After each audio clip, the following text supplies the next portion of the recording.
بسم اللہ الرحمن الرحیم۔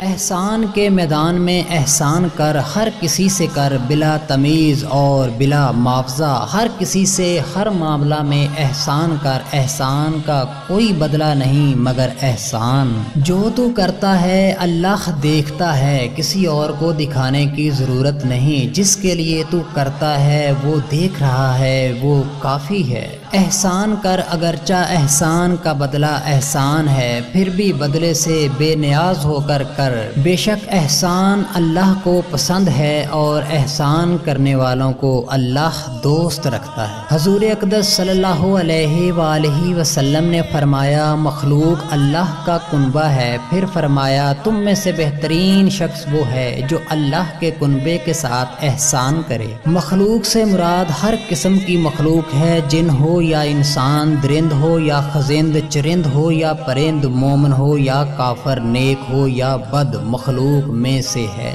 جو درجہ و قبولیت بیمار کی بے لوث خدمت کا ہے، کسی اور کا نہیں، گویا مخلوق کی خدمت میں بیمار کی خدمت کا پہلا نمبر ہے۔ حضور اقدس صلی اللہ علیہ وآلہ وسلم نے فرمایا جب کوئی شخص کسی مریض کی عیادت کو جاتا ہے تو گویا جنت کے پھل توڑتا جاتا ہے، یا یہ کہ جنت کے راستے پہ چل رہا ہے، جب جا کر بیٹھ جاتا ہے تو اس کو رحمت چھپا لیتی ہے۔ اگر یہ شام کا وقت ہے تو 70,000 فرشتے صبح تک اس پہ رحمت بھیجتے ہیں، اور اگر صبح کا وقت ہوتا ہے تو شام تک 70,000 فرشتے رحمت بھیجتے ہیں۔ جب کوئی کسی کے کنبے کے ساتھ کسی بھی قسم کا کوئی احسان کرتا ہے، کنبے کا مالک اگرچہ کوئی ہو ضرور خوش ہوتا ہے، اپنے محسن کا شکریہ بھی ادا کرتا ہے۔ کیا اللہ اپنے کنبے کی بیمار و نادار مخلوق پہ احسان کرنے والوں پہ خوش نہ ہوگا؟